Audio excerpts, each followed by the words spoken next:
Uma entrevista com Ellen White sobre Laodiceia. Ellen White é uma das maiores autoridades sobre o assunto de Laodiceia. Seus muitos artigos e livros, abrangendo quase 7 décadas, abordaram esse assunto de vários ângulos. Era um assunto que preocupava muito a sua alma, como podemos ver na entrevista que se segue. Irmã White, qual é a mensagem para Laodiceia? A testemunha verdadeira vem como conselheiro. Aconselho-te que de mim compres ouro provado no fogo, para que te enriqueças, e roupas brancas para que te vistas, e não apareça a vergonha da tua nudez, e que unjas os teus olhos com colírio para que vejas. Eu repreendo e castigo a todos quantos amo. Sê, pois, zeloso e arrepende-te. Eis que estou à porta e bato. Se alguém ouvir a minha voz e abrir a porta, entrarei até ele, e com ele cearei, e ele comigo. Ao que vencer, lhe concederei que se assente comigo no meu trono, assim como eu venci e me assentei com meu Pai no seu trono. Poderia ser um pouco mais específica? A que se referem as várias partes desta admoestação? O ouro que Jesus quer que compremos dele é ouro provado no fogo. É o ouro da fé e do amor, que não tem nenhuma substância contaminadora misturada com ele. As vestes brancas são a justiça de Cristo, o traje nupcial que só Cristo pode dar. O colírio é o verdadeiro discernimento espiritual que está tão em falta entre nós, pois as coisas espirituais devem ser discernidas espiritualmente. A quem se dirige a mensagem aos laodiceanos? A mensagem para a igreja de Laodiceia é uma denúncia surpreendente e é aplicável ao povo de Deus no tempo presente. E ao anjo da igreja de Laodiceia escreve: Isto diz o Amém, a testemunha fiel e verdadeira, o princípio da criação de Deus. Conheço as tuas obras, que nem és frio nem quente. Quem deras fora frio ou quente. Assim, porque és morno e não és frio nem quente, vomitar-te-ei da minha boca. Como dizes, rico sou e estou enriquecido, e de nada tenho falta, e não sabes que és um desgraçado e miserável, e pobre e cego e nu. Como é que surgiu esta situação? Que maior engano pode haver nas mentes humanas do que a confiança de que estão certas quando estão todas erradas? A mensagem da testemunha verdadeira encontra o povo de Deus num triste engano, mas honesto nesse engano. Eles não sabem que sua condição é deplorável aos olhos de Deus. Enquanto os destinatários se lisonjeiam de que estão numa condição espiritual exaltada, a mensagem da testemunha verdadeira quebra sua segurança pela denúncia surpreendente da sua verdadeira situação de cegueira espiritual, pobreza e miséria. O testemunho, tão cortante e severo, não pode ser um erro, pois é a testemunha verdadeira que fala, e seu testemunho deve estar correto. É difícil para aqueles que se sentem seguros em suas realizações, que estão crendo ser ricos em conhecimento espiritual, receber a mensagem que declara que eles estão enganados e precisam de toda a graça espiritual. O coração não santificado é enganoso acima de todas as coisas e desesperadamente mau. Como é que podemos ultrapassar esta condição? Deus conduz o seu povo passo a passo. A vida cristã é uma batalha constante e uma marcha. Não há descanso na guerra. É pelo esforço constante e incessante que mantemos a vitória sobre as tentações de Satanás. Estamos como povo triunfando na clareza e força da verdade. Somos totalmente sustentados em nossas posições por uma quantidade esmagadora de testemunhos bíblicos claros. Mas estamos muito carentes de humildade bíblica, paciência, fé, amor, abnegação, vigilância e espírito de sacrifício. Por que é que falhamos? Necessitamos de cultivar a santidade bíblica. O pecado prevalece entre o povo de Deus. A mensagem clara de repreensão aos laodiceanos não é recebida. Muitos se apegam às suas dúvidas e aos pecados prediletos, enquanto estão no engano tão grande que falam e sentem que não precisam de nada. Pensam que o testemunho do Espírito de Deus em repreensão é desnecessário ou que não se refere a eles. Esses estão na maior necessidade da graça de Deus e do discernimento espiritual para que possam descobrir sua deficiência no conhecimento espiritual. Falta-lhes quase todas as qualificações essenciais necessárias ao perfeito caráter cristão. Não têm um conhecimento prático da verdade bíblica que leva à humildade de vida e à conformidade de sua vontade com a vontade de Cristo. Eles não estão vivendo em obediência a todos os requisitos de Deus.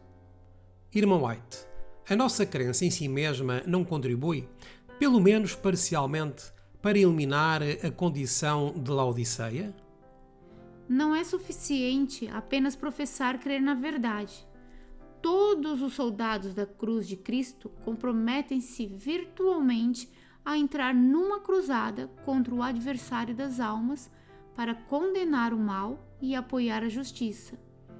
Mas a mensagem da testemunha verdadeira revela o facto de que um terrível engano está sobre o nosso povo, o que torna necessário vir até eles com advertência para quebrar o seu sono espiritual e despertá-los para uma ação decidida.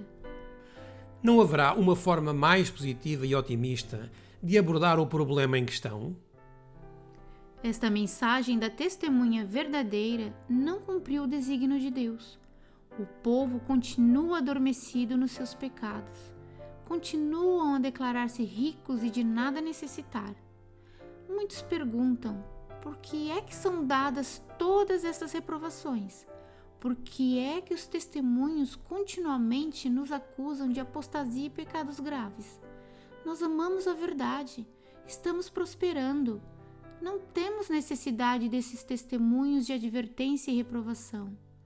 Mas deixai que esses murmuradores vejam seus corações e comparem suas vidas com os ensinamentos práticos da Bíblia. Deixai-os humilhar suas almas diante de Deus.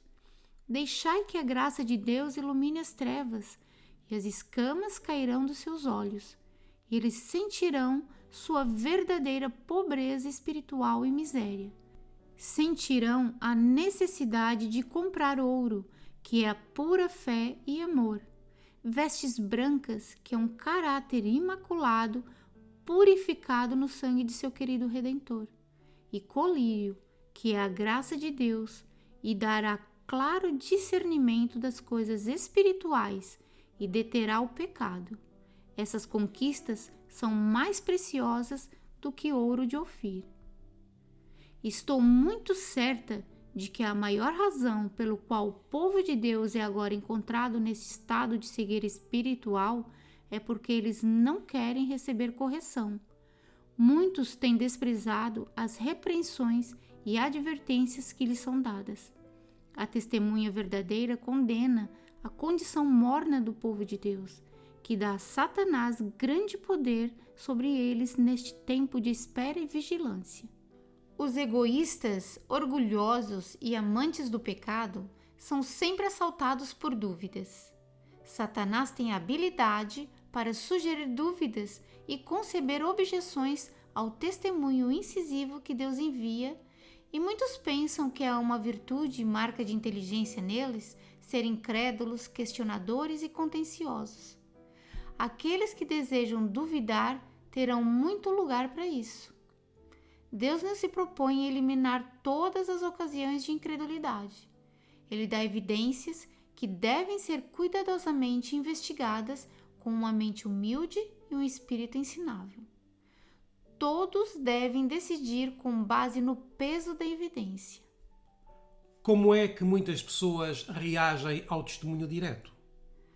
Muitos se sentem impacientes e intimidados, porque são frequentemente perturbados com advertências e reprovações que colocam seus pecados diante deles.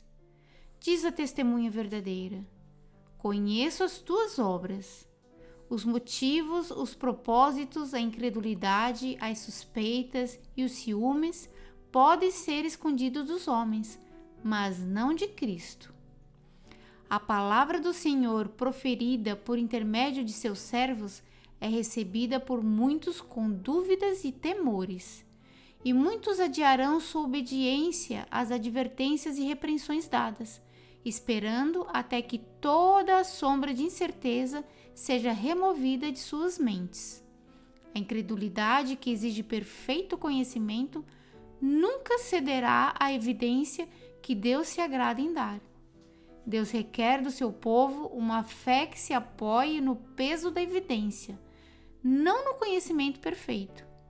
Os seguidores de Jesus Cristo, aqueles que aceitam a luz que Deus lhes envia, devem obedecer à voz de Deus que lhes fala, quando há muitas outras vozes que clamam contra ela.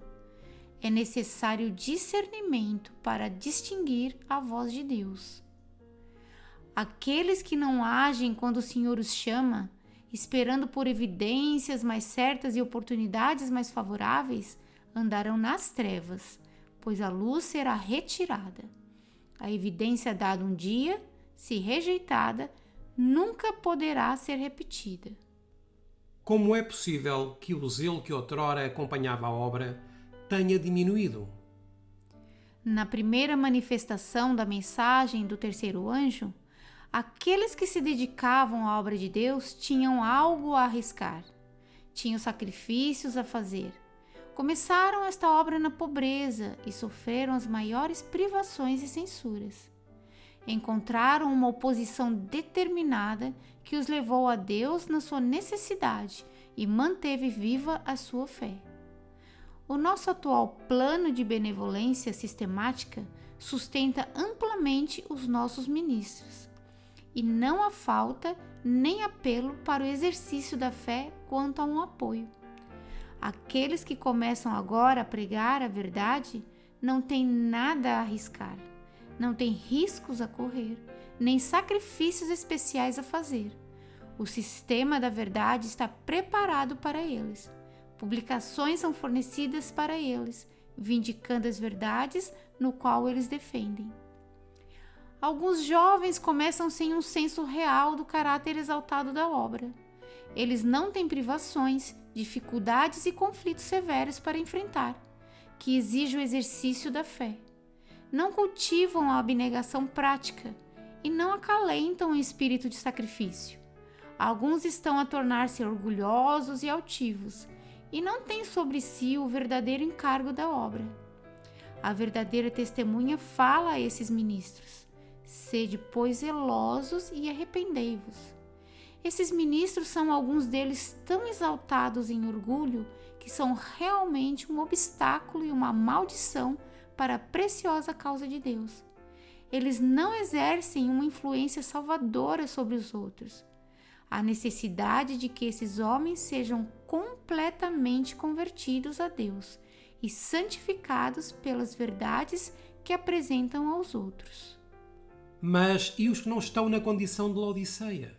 E como saber quem são eles?